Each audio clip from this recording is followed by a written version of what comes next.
Welcome to How You Pictured It, the podcast for creative entrepreneurs ready to grow their business in a way that feels good.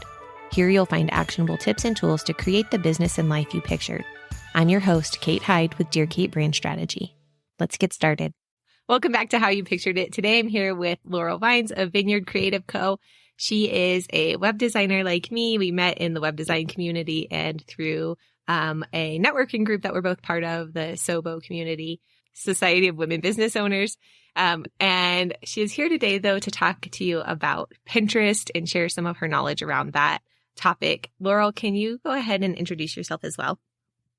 Yes. Hi, everyone. I'm Laurel. I'm a Pinterest strategist and SEO-focused web designer, and I serve creatives, so anyone from photographers to service providers and coaches.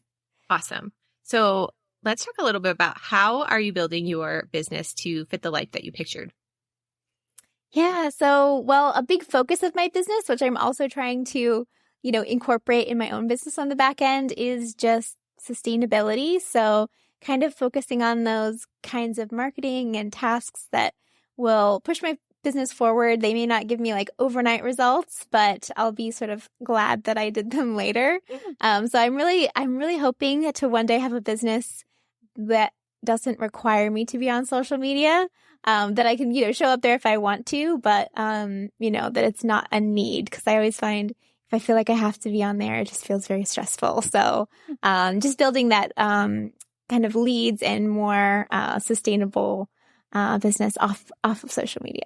Well, and part of your story too is that you traveled, for your life for a while, like you lived, Yes. Kind of on the road. How did you adjust your business to suit that? Yeah, so I actually started the business while we were on the road, which is kind of backwards, but we both, my husband and I had 9-to-5s before that, and then when we on the road, I knew that I needed to, have more flexible work, so that's when I began the business, and it was definitely a challenge for a little while. I had a tiny little office desk. We had a very small trailer. But it really just gave us so much freedom while we were traveling and made it so much easier, and it was fun. I could work from anywhere, wherever we were, as long as I had Wi-Fi signal. That's amazing. I could work. So it was a lot of fun. What was your favorite place that you traveled to? Oh, probably Glacier National Park. Very cool. That was really beautiful. I have not been there, Yeah. but it's on our to-do list for sure. Yes. So pretty. So let's get into Pinterest. Tell me a little bit about what you love about the platform and who you see it benefiting the most. Yeah. So I love that Pinterest is primarily a search engine. A lot of people think it's a social media platform, but it's not. And I really love that the way I feel when I get on Pinterest. I feel inspired. I feel like a lot of people go to Pinterest for inspiration. That's what the platform is about.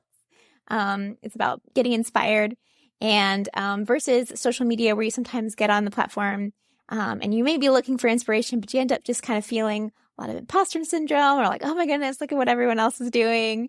And but Pinterest, you just kind of feel a little bit more empowered to do things, and like I said, inspired. It's a very visual platform. So Pinterest is really great for really anyone who has content that inspires people. So whether that's tutorials, or, if you are a photographer, a web designer, and you have, beautiful visuals that are going to inspire people, Pinterest is a great place to reach people while they're planning a project. So there is a statistic that 77%, last time I checked, of people that come on the platform are planning to make a purchase. So it's great place to find people in that stage who are looking to invest with you. That's interesting. I did not know that about Pinterest. Could it also be used for less visual service providers, like organizers, or I see a lot of DIY home stuff on my Pinterest, because that's part of my, things I love. But do you find other businesses that are less visually focused finding success there as well? Yes. Yeah. There's really a wider and wider audience on Pinterest. So if you have anything to do with online business, there's a lot of people that go on there for, things surrounding their online business, marketing tutorials. So I have worked for copywriters and social media professionals. So anyone who's in online business, they're probably getting a lot of inspiration and tutorials from Pinterest. Anything to do with food or home decor, cleaning, pets, all kinds of things. Yeah. So many topics. Oh my goodness. Mm-hmm. So how has Pinterest really changed over the years? I have been there since you had to get an invitation to be on Pinterest. So way back in the early days. And I know it looks a lot different than it did back then. So what changes have you seen, and how are they benefiting us as business owners more? Yeah. So Pinterest has really pivoted to, work more for businesses. And what I love about Pinterest is that, it's really accessible, for those who are wanting to market organically versus paid ads. You definitely can scale with paid ads, but it's, definitely possible to grow a lot of traffic, organically on Pinterest. And Pinterest has really worked to make that possible. I feel like since in the last, 5 years or so, especially. They're also really prioritizing just new, fresh content versus, repinning other people's content. So they really just want creators, people on there putting up fresh images, new content.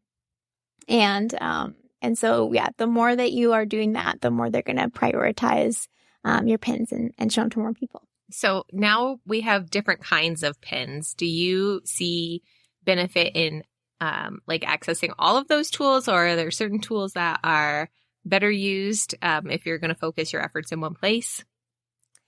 Yeah. So when idea pins came out in 2020, it was sort of an answer to Reels and TikTok, short form videos taking over the internet. So they were very popular. They had a creator rewards program. But since then, recently, Pinterest has done away with what they called idea pins. And so some creators that I follow said that they never use the idea pins and they still have great reach and great traffic. So I don't think it's necessary to use them. If you are already creating short form video for TikTok or for Instagram, and you want to experiment with repurposing it on Pinterest, it's absolutely a great way to do that. I do still see sometimes you get maybe a little increased impressions, like the algorithm is pushing it out a little bit more, not like they were a couple years ago when it was first introduced. So if you are someone who has a lot of video content to work with, it's definitely worth experimenting with. But if you just want to pin static images, you can definitely, grow a presence that way as well. Okay. So when is the right time for a business owner to start using Pinterest for their work? So I would say, first of all, you want to have a website. That's the number one thing, is that Pinterest is going to prioritize any pin that's leading to your claimed domain, versus a social media platform, a third party, site that you're sending someone to. And also you just want to think, well, what's the purpose, of sending traffic there? So you want to make sure, your website's optimized, that you have some useful content, to give people. So if you're sending them to, your homepage, which you actually should not do, but if you're sending them there, it might not give them much context or anything that they can really any actionable advice or free resource or something, to get them to stick around. So they might get confused and leave. So having a blog is going to be really good. So at least having a handful of blog posts, and then a free resource is a great way to start, utilizing Pinterest to grow your email list as well. Do you recommend pinning your lead magnets, your freebies directly, or do you think it's better to kind of funnel them through a blog post into the lead magnet? I think it's good to experiment with both. I think a lot of times people are looking for something immediately actionable. So if you have a checklist or something like that, they'll, definitely click right through and go ahead and sign up. So I think it's good to experiment with both, that or a blog post, and that can kind of lead into your free resource as well. Okay. So we talked a little bit about Pinterest being a search engine. So how do you find that compares or contrasts to being social media? What do you find different between those two ways of marketing? Yeah. So Pinterest really prioritizes keywords. So using the right kinds of keywords, putting out fresh content regularly, versus being engaged on the platform. So with social media, it's as much about, how much you post as how much you engage with other people and like engage with their content and, post the right time of day and all of that. But Pinterest is something you can definitely schedule everything in advance, and you don't have to be on the platform engaging, or even saving others' pins is actually not recommended anymore, for the most part. So yeah, that engagement or like liking other people, it's not so much a relationship oriented platform as it is, just think of it more like a visual Google. Like people are searching for things or searching for inspiration. And then they're going to find what they want. They're not spending as much time just on the platform, so that's great for us. We want to bring them to our corner of the web. Yeah. So, and then when they do land there, they're probably a warmer audience because they went searching for the thing that you're offering in the first place. With that, does content on Pinterest last longer? It does. It does. So content on social media usually lasts about 48 to 72 hours. And then, people aren't seeing your old posts again in the algorithm. Whereas with Pinterest, a lot of times your post is not going to, go viral or anything overnight. But it can start to gain traction, and you'll keep getting traffic for like months, sometimes years. I have clients that have pins that are bringing in lots of traffic years later. So yeah, I do have some on my photography blog that are like what to wear with blue and yellow. And that one, like, still, it's like probably 12 years old at this point, is something I created very early in my business, but it still brings traffic to my site. So do you find that that traffic is still valuable, even if you're a local service and the traffic is not necessarily local coming in?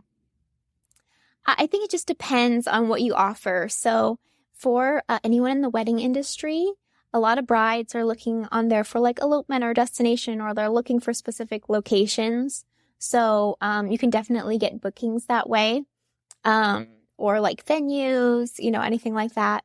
As long as you have, something to offer someone that isn't from your area, it's going to be better for you, just because Pinterest isn't the most location specific versus Google. So right. Like I say, anything in the wedding industry is definitely the exception to that, or possibly like travel. But in terms of other things like products, like if you're a bakery, you're not going to really be attracting people in your local area on Pinterest. Or if you have a boutique but you don't sell online, it's not going to be the best platform for you. Okay, that's good information. What are some areas that we should be optimizing our account for search then?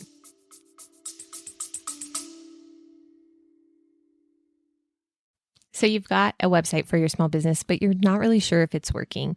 I've got a brand new free resource that gives you a grade for your website, like old school report card. It's a super easy to use checklist. You'll go through, answer questions, and at the end, you'll get a grade for each page of your site, plus your site overall. And you'll also get next steps to what you need to do to make your website convert and connect with your dream clients. So you have a site that sells your services for you, and you can get back to life just how you pictured it.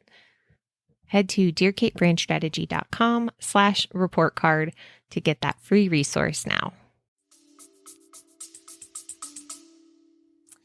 So there's a few areas. So the one is your profile name, and that's a place where you can actually put a keyword. So for us, we're show it web designers. I would put show it web designer in my profile name. So put your brand name, a little vertical line, show it web designer, or whatever your title is. If you're an Oregon wedding photographer, you put that, because those titles are searchable as well. And so profiles will come up in people's searches, so they can find you that way, and just kind of a foundation for your SEO.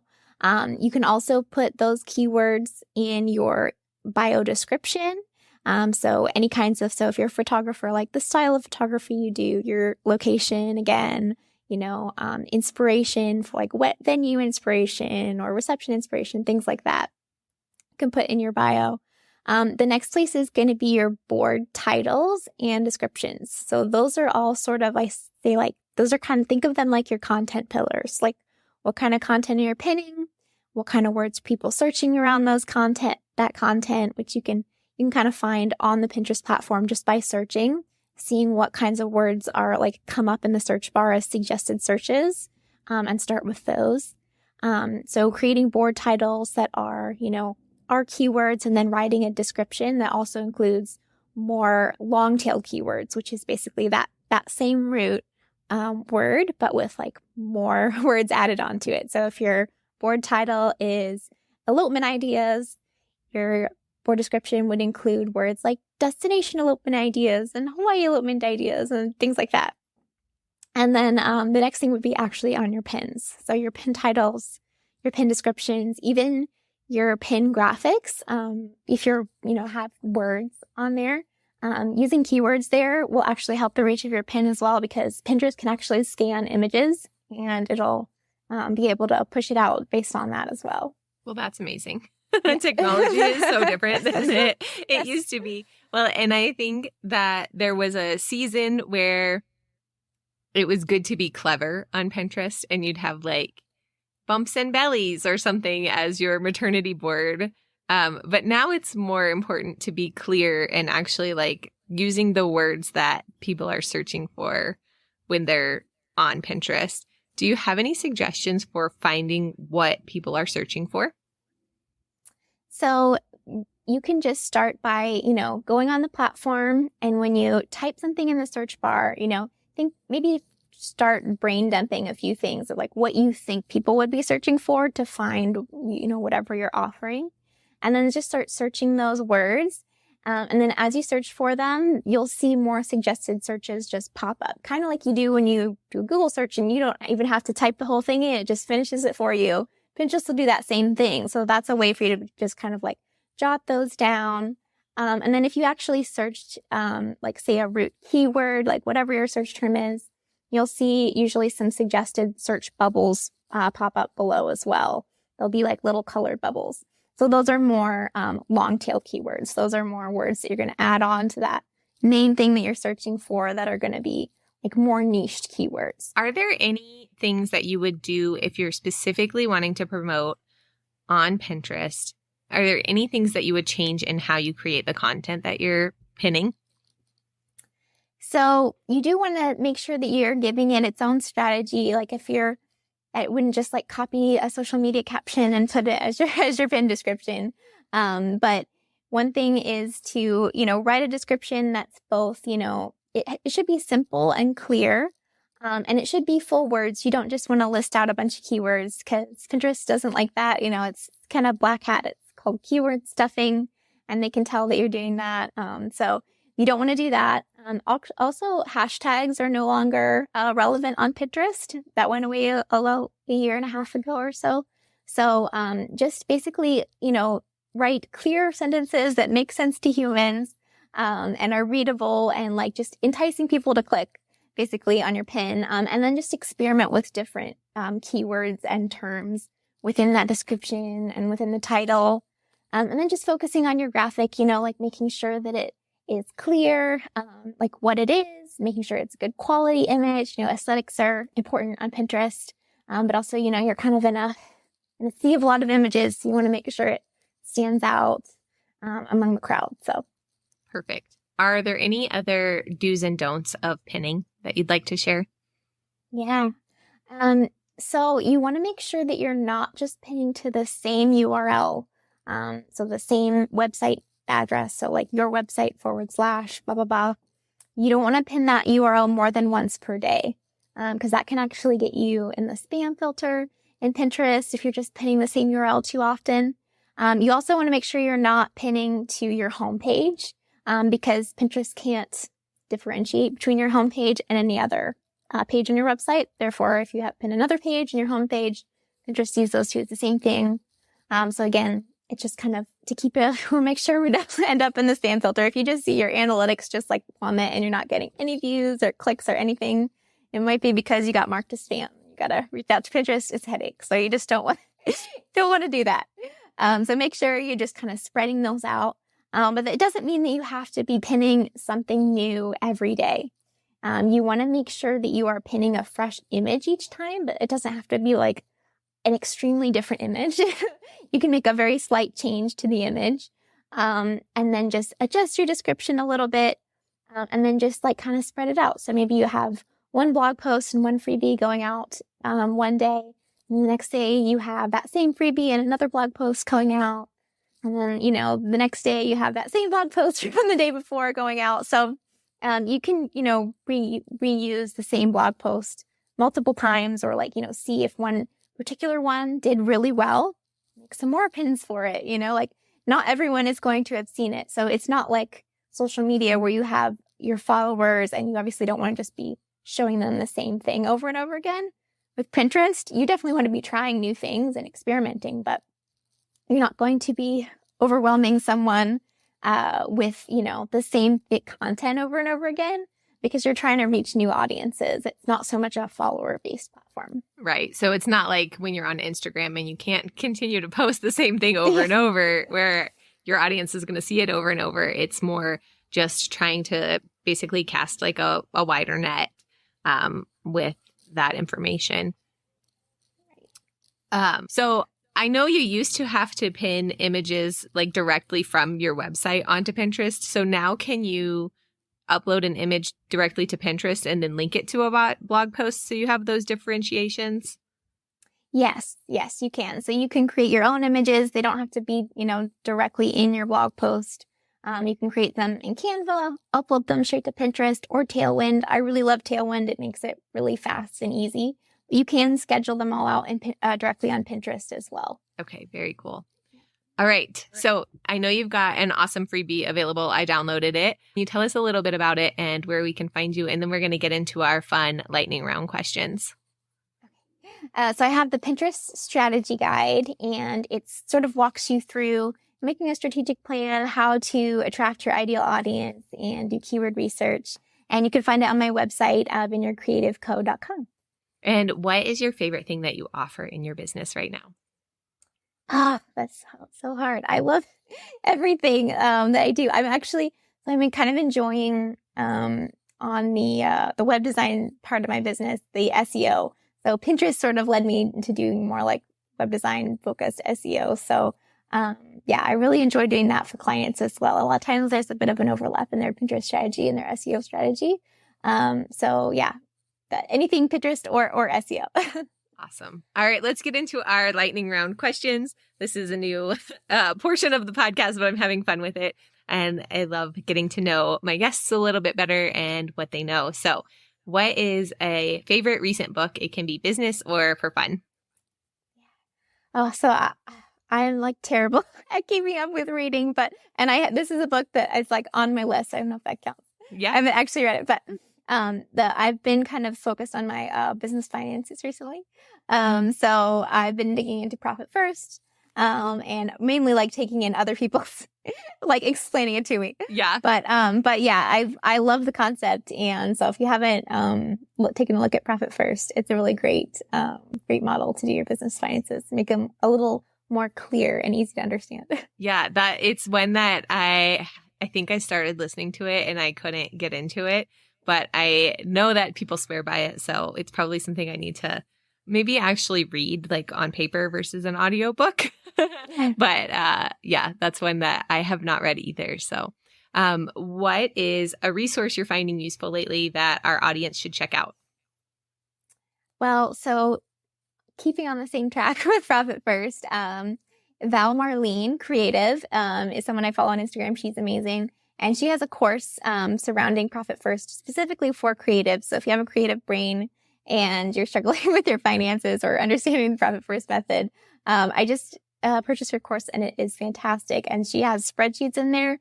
I've never been a spreadsheet person, but these spreadsheets are truly amazing. And they've given me like so much clarity on my business finances that even if you just go and buy her spreadsheets, I think she just has those alone.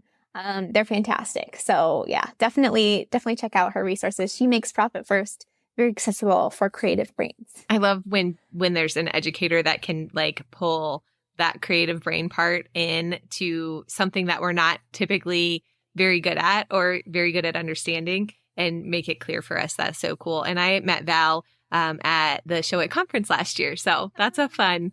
Cool. We shared a golf cart to our room. All right. And then our last lightning round question is, what is something that is inspiring you or sparking curiosity for you lately? So I've really gotten, over the summer, really, I got into fermented foods. So I've been experimenting with ginger beer, which is kind of like kombucha, but it's more like a fermented fizzy ginger drink. And that's really good. That's so far the only thing I've been able to consistently keep alive. I had a sourdough for a little bit. I killed it.